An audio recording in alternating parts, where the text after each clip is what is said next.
Everyone welcome back to the my channel again. बहुत दिनों बाद फिर से मैं वीडियो अपलोड करने जा रहा हूं।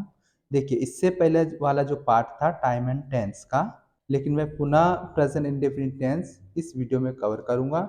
ये 3 पार्ट का सीरीज होगा जिसमें present indefinite tense, past indefinite tense and future indefinite tense होगा। तो सीरीज वाइज हम 3 पार्ट में टेंस कंप्लीट करेंगे। तो ये फर्स्ट सीरीज होगा टेंस का, present indefinite tense, past indefinite tense and future indefinite tense का। तो चलो हम चालू करते हैं प्रेजेंट इंडेफिनिट टेंस से। आप चाहे तो वहां से भी जाके प्रेजेंट इंडेफिनिट टेंस का प्रॉपर जानकारी ले सकते हैं। ठीक है, तो टाइम एंड टेंस इसका जो फर्स्ट पार्ट है, वहाँ फोर्थ पार्ट है, वहां पे जाके जरूर देख लीजिएगा टाइम एंड टेंस होता क्या है। मैंने बारीकी से उसको डिफाइन किया है। तो इस वीडियो लेक्चर में हम present indefinite tense, past indefinite tense and future indefinite tense cover करने जा रहे हैं।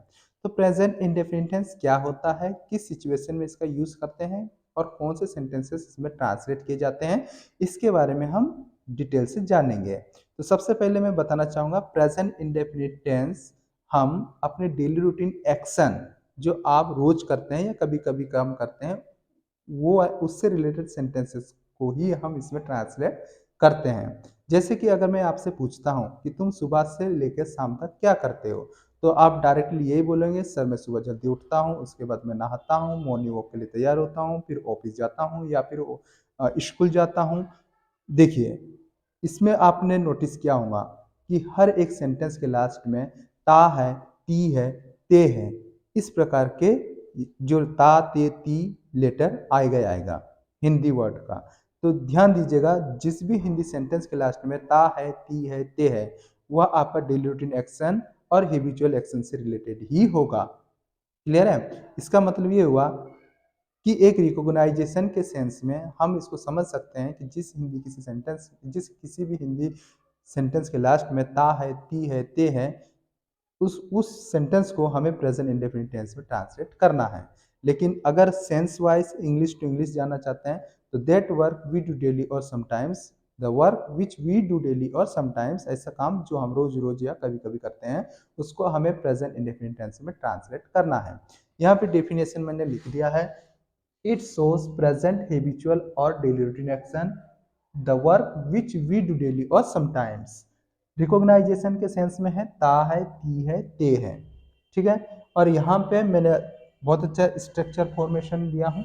देखिए यहाँ पे ये सब्जेक्ट है आई, यू, वी, दे, इनको हम प्लूरल सब्जेक्ट मानते हैं, यानी कि प्लूरल सब्जेक्ट। और सब्जेक्ट वर्ब एग्रीमेंट के तहत plural subject always takes the plural verb and singular subject always takes the singular verb. तो सिंगुलर सब्जेक्ट ही, शी और राज है, यानी कि ये वाले जो वर्ड्स होंगे, ये वाले जो पर्सनल प्रोनाउंस होंगे ही, शी और राज, तो ये हो जाएंगे आपके सिंगुलर सब्जेक्ट, और ये आई, यू, वी, दे, ये हो जाएंगे आपके प्लूरल सब्जेक्ट।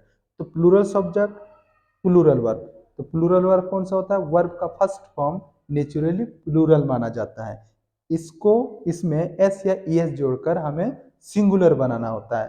तो एस या ई एस जुड़ा हुआ जो वर्ब होता है, वो वर्ब का 5वां फॉर्म होता है। क्लियर है? तो इसका मतलब हुआ कि वर्ब का 5वां फॉर्म ही आपका सिंगुलर वर्ब का फॉर्म होगा। अब देखिए यहाँ पे आपका ये वर्ब का फर्स्ट फॉर्म है जो गो है, इसमें एस ई एस जोड़ दिया हमने, ई एस जोड़ा क्योंकि ओ है लास्ट में। ठीक है, ध्यान दीजिएगा, जिस किसी भी वर्ब का लास्ट लेटर, ध्यान दीजिए, जिस किसी भी वर्ब का last letter A, I, O, U, यानी कि वोवल के 4, यानी वोवल 5 होते हैं, जिसमें ई को छोड़ दो, तो बच्चे कौन से? ए, आई, ओ, यू, चारों है, A, I, O, U, S, double S, S H, C H, X and Z. अगर किसी भी वर्ब का लास्ट लेटर ये होंगे और सब्जेक्ट आपका सिंगुलर होगा, ये सिंगुलर, तो हमें वर्ब के लास्ट में एस, इन एस या नहीं ई एस जोड़कर उसे सिंगुलर बना देते हैं, क्योंकि वर्ब का फर्स्ट फॉर्म प्लूरल होता है, उसमें ई एस जोड़कर उसे सिंगुलर बनाते हैं। और अगर A, I, O, U, S, double S, S H, C H और एक्स, जेड ये नहीं है, तो सिंपली एस लगा दीजिएगा और प्लूरल प्लूरल वर्ब को सिंगुलर बना दीजिएगा और इसके सिंपल सेंटेंस में लगाइएगा।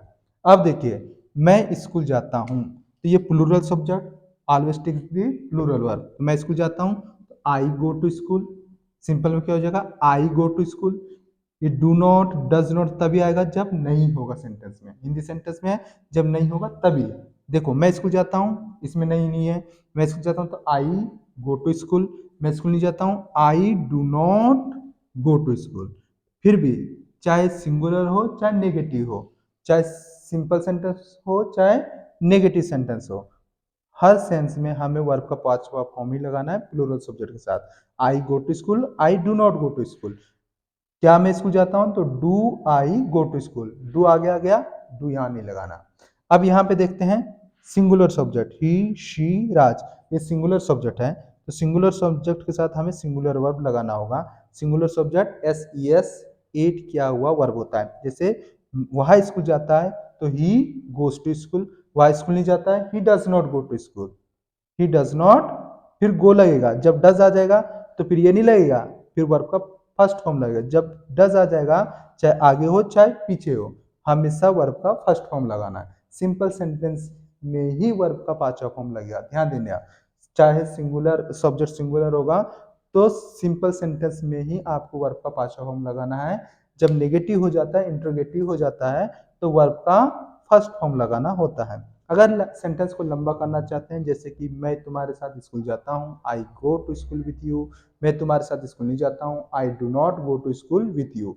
क्या मैं तुम्हारे साथ स्कूल साथ जाता हूँ, तो do I go to school with you, है ना।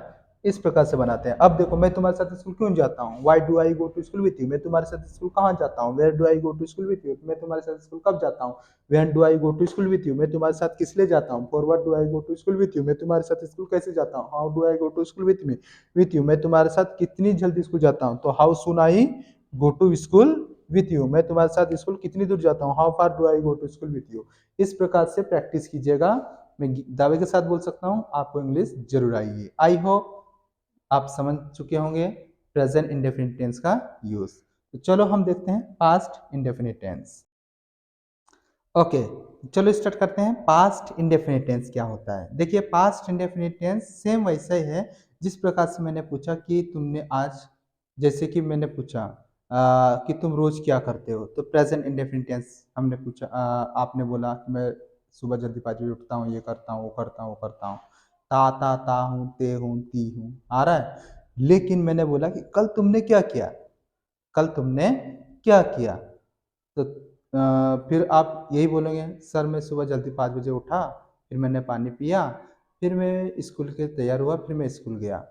इट मीन्स आप समझ चुके होंगे कि ऐसा काम जो तुम रोज करते हो या कभी कभी करते हो, उसी काम को अगर जैसे तुमने कल किया उसी काम को और मैं आज उसी काम के बारे में पूछ रहा हूँ, यानी कि आपका हैबिचुअल एक्शन है और उसी को तुम बताने जा रहे हो कि सर मैं सवेरे उठा, फिर ये किया, फिर वो गया। मैं बोल रहा हूँ कि इतने बजे तुम कहाँ गए थे, आपने तुम बोलोगे सर मैं उस समय सिनेमा गया था, सर उस समय मैं वॉशरूम गया था, सर उस समय मैं स्कूल गया था, है ना। तो गया था समझ में आ गया होगा, यानी कि ऐसा काम जो पास्ट में गुजर चुका है, यानी कि उस काम से तुम पूर्ण रूप से स्वतंत्र हो चुके हो, लेकिन उसका जो इम्पैक्ट है वो वर्तमान में नहीं है। लेकिन वर्तमान में अगर इम्पैक्ट पड़ता है तो वह प्रेजेंट टेंस होगा। जैसे कि वह दारू पिया हुआ है, तो पिया हुआ है, तो पिया है, दारू उसने पी लिया और उसका नशा अभी भी है, यानी कि काम उसने कर लिया लेकिन उसका प्रभाव अभी भी है। अभी भी है, जिस काम को उसने कर लिया लेकिन प्रभाव अभी भी है, तो उसको हम प्रेजेंट में बनाएंगे और वो प्रेजेंट परफेक्ट टेंस उसके लिए मौजूद होता है। लेकिन ऐसा काम जो तुमने कर लिया और उसका उस काम से तुम्हें, यानी कि उस काम से पूर्ण रूप से छुटकारा भी पा लिए, तो उसके लिए हम पास्ट इंडेफिनिट टेंस में उसको ट्रांसलेट करेंगे। इसको मैं समझाऊंगा विशेष रूप से प्रेजेंट परफेक्ट टेंस जब पढ़ेंगे। लेकिन ये समझिएगा कि ऐसा काम जो तुमने कल किया, परसों किया और उसको वो हैबिचुअल एक्शन से रिलेटेड होगा, तो उसी उससे रिलेटेड सेंटेंसेस को हमें पास्ट इंडेफिनिट टेंस में बनाना होता है। तो चलो स्टार्ट करते हैं बिना देरी किए।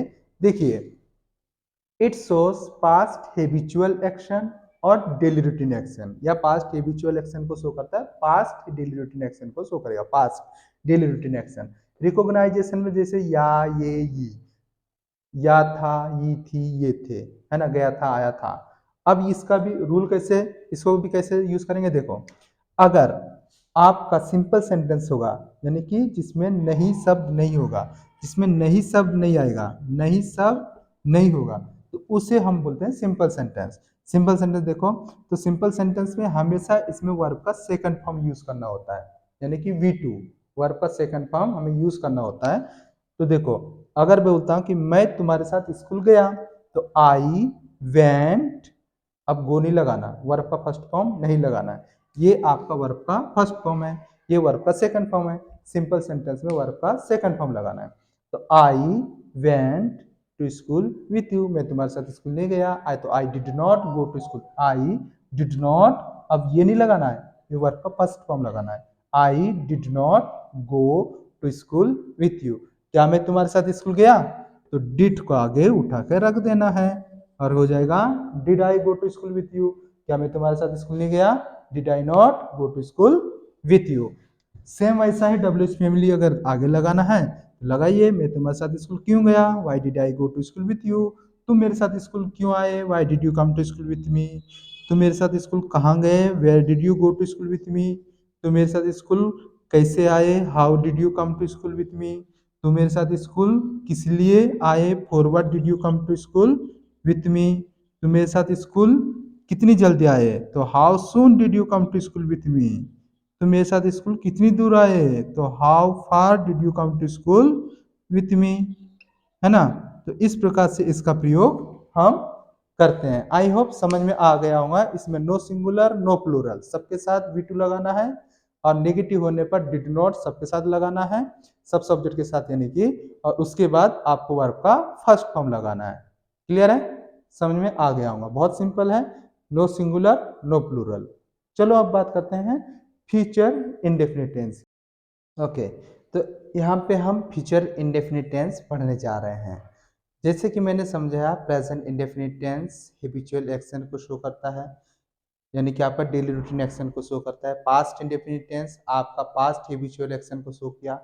अब फ्यूचर इंडेफिनिट टेंस ये भी आपका फ्यूचर हैबिचुअल एक्शन से रिलेटेड ही होगा, यानी कि आपका वही काम जो आप रोज करते हैं या कभी कभी करते हैं, उसी काम से रिलेटेड अगर आप फ्यूचर में बोलते हो तो इसको हम इसमें बनाते हैं। जैसे कि मैंने बोला कि तुम कल क्या करोगे, तो जायज़ है आपका फ्यूचर प्लान एक्शन वही वर्तमान में जो करते हो या फिर आप कभी कभी करते हो, उसी से रिलेटेड कोई ना कोई काम आप बोलोगे कि सर मैं कल मार्केट जाऊंगा, क्योंकि आप कभी कभी मार्केट जाते हो।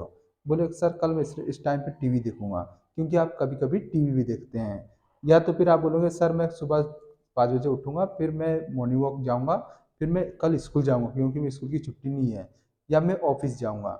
इसका मतलब ये हुआ कि ऐसा काम जो आप रोज रोज करते हैं उसी को आप फ्यूचर में करने जा रहे होंगे, यानी कि आपका फ्यूचर प्लान एक्शन होगा, यानी कि हैबिचुअल एक्शन से रिलेटेड वह काम होगा। आई होप समझ में आ गया होगा। अब देखो यहाँ पे इसको कैसे बनाते हैं। देखिए, इसमें आपका एक सब्जेक्ट वाला पार्ट हो गया और इसमें विल शेल का प्रयोग किया गया है। तो विल का प्रयोग वैसे तो स्पोकन में हमेशा किया जाता है। अगर आपको बारीकी से इसके बारे में जानकारी लेना है तो वर्ब टू बी वाला पार्ट में जाके आप जरूर देखिएगा, उसमें मैंने समझाया है विल और शेल का प्रयोग किस सिचुएशन में कैसे किया जाता है। लेकिन सिंपली आप विल का प्रयोग कीजिएगा, स्पोकन क्लास में स्पोकन में चलता है विल का यूज। अब देखिए यहाँ पे, अगर मैं बोलता हूँ कि मैं तुम्हारे साथ स्कूल जाऊंगा, इसका रिकॉग्नाइजेशन है गागेगी, लास्ट में गागेगी आएगा। मैं तुम्हारे साथ स्कूल जाऊंगा, तो क्या होगा, आई विल, या शेल भी लगा सकते हो, I shall go to school. यानी कि अगर आपका जो फ्यूचर प्लान है अगर कंफर्म है तो आप विल लगाइएगा, अगर कंफर्म नहीं है तो शेल लगाइए। यानी कि स्ट्रॉन्ग फीचर तो विल आई और वी के साथ, नॉर्मल फीचर है तो शेल। तो I will go to school with you, या I shall go to school with you. मैं तुम्हारे साथ स्कूल नहीं जाऊंगा, तो I will not go to school with you. क्या मैं तुम्हारे साथ स्कूल जाऊंगा, तो विल, यहाँ पे क्या लगा देंगे हम, विल का प्रयोग। तो विल आई या shall I go to school with you. क्या मैं तुम्हारे साथ स्कूल नहीं जाऊंगा, shall I not go to school with you. मैं तुम्हारे साथ स्कूल क्यों जाऊंगा, why shall I go to school with you, मैं तुम्हारे साथ स्कूल कब जाऊंगा। When shall I go to school with you, मैं तुम्हारे साथ स्कूल किस लिए जाऊंगा। Forward will I go to school with you, मैं तुम्हारे साथ स्कूल कैसे जाऊंगा। How will I go to school with you. I hope समझ में आ गया होगा। तो अब क्या करना है, आपको बहुत अच्छा टेक्निक दे रहा हूं, आपको प्रेजेंट से लेके फ्यूचर तक तीनों टेंसेस में प्रैक्टिस करना है। वो कैसे करोगे, देखो मैं स्कूल जाता हूँ, आई गो टू स्कूल, आई मैं स्कूल जाता हूँ, आई गो टू स्कूल, मैं स्कूल नहीं जाता हूँ, I do not go to school, क्या मैं स्कूल जाता हूँ। Do I go to school, क्या मैं स्कूल नहीं जाता हूँ। Do I not go to school, मैं स्कूल गया, आई वेंट टू स्कूल, मैं स्कूल नहीं गया, I did not go to school, क्या मैं स्कूल गया। Did I go to school, क्या मैं स्कूल नहीं गया। Did I not go to school, मैं स्कूल जाऊंगा, I will go to school, मैं स्कूल नहीं जाऊंगा, I will not go to school, क्या मैं स्कूल जाऊंगा। Will I go to school, क्या मैं स्कूल जाऊंगा, will I not go to school. इस प्रकार से 12 सेकंड में आपको कंप्लीट करना है। जिस प्रकार से मैंने वर्ब टू बी वाला पार्ट में समझाया था उनका प्रैक्टिस करने के लिए, वैसा ही इसको भी तीन तीन यानी कि तीन तीन लेके आपको चलना है और प्रैक्टिस करते जाना है। जितना ज़्यादा प्रैक्टिस करेंगे उतने आपके वॉइस में क्लियरिटी आएगी। आई होप समझ में आया होगा। अब नेक्स्ट सीरीज होगा कॉन्टिन्यूस टेंस का, ठीक है। तब तक आप इसमें प्रैक्टिस करते रहिएगा, वो भी पार्ट में जल्दी अपलोड कर दूंगा। Thank you for watching.